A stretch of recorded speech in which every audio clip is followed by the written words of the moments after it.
ایسا ہے کہ آپ کے جو ہسبینڈ ہیں وہ انہوں نے آپ پہ 2-3 سال کنونس کرنے میں لگا دیے. 2 سال. آپ کنونس اتنی ہارڈ ٹو گیٹ کیوں تھی؟ آپ کیوں نخرے دکھا رہی تھی اتنے اچھے آدمی کو؟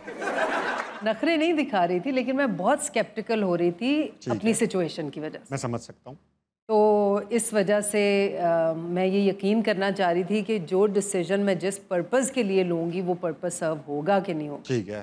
تو یہ جب وہ کنونس کرنا چاہ رہے تھے آپ کو تو کس طریقے سے یہ پھول دے کر، کیک دے کر، یا پھر باتوں سے، یا پھر ویسے ہی؟ باتوں سے. لائک ہماری جب بات چیت ہونا شروع ہوئی تو میں ان سے فون پہ کہتی تھی، میرا پہلا سوال ان سے تھا کہ آپ نے ترجمے سے قرآن پاک پڑھا ہے؟ ارے واہ. تو انہوں نے کہا کہ نہیں. میں نے کہا یہ تو آپ کو فوراً کرنا چاہیے. This is something we need to understand کہ ہمارا دنیا میں آنے کا مقصد کیا ہے. صحیح بات ہے.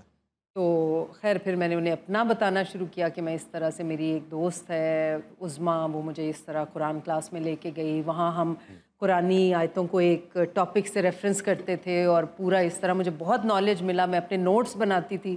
بچپن سے ہمیں یہ پتہ ہے کہ پیج بھی نہیں موڑ سکتے آپ قرآن کا، اوپر رکھنا ہے.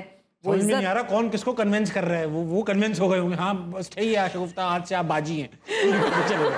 اچھا تو وہ خیر انہوں نے پھر مجھے بتانا شروع کیا کہ میں نے پڑھنا شروع کیا، مجھے بہت مزہ آ رہا ہے. اور پھر میں ان کے آفس گئی، ان کا ایک پلے کر رہی تھی. میں پروڈیوسر تھے، نیوکلیس انٹرٹینمنٹ تھا ان کا.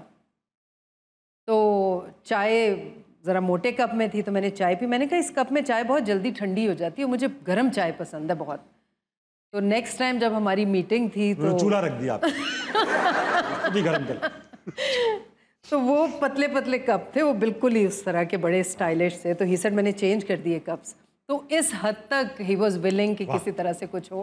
پھر خیر جب بچوں کے ساتھ میں نے دیکھا ان کا جو طور طریقہ تھا، حیا کو انہوں نے 12 سال کی ایج میں ڈرائیونگ سکھانے لے گئے. تو میں نے کہا ان کی بھی آئیڈیالوجی وہی ہے، ہی بلیوز کہ بچیوں کو بھی انیبل کرنا چاہیے. بالکل. اچھا یہ دیکھیں نا، یہ لڑکے، آپ نے بہت اچھی بات بتائی.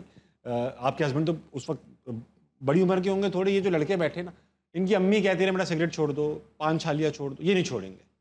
ایک لڑکی آگے ہلکا سا بولتے سگریٹ پیتے اچھے نہیں لگتے آپ، یہ بھائی روح چھوڑ دیں گے اپنی، سب چھوڑ دیں گے. آپ نے صحیح قرآن کا ترجمہ، ان کی امی کہتی ہیں بیٹا قرآن کا ترجمہ پڑھا کرو. کبھی نہیں پڑھتے. شگفتہ نے کہا قرآن کا ترجمہ پڑھا کریں. ختم 3 راتوں میں ختم کر دیا ہوگا انہوں نے. Very good, very nice. ایسا تو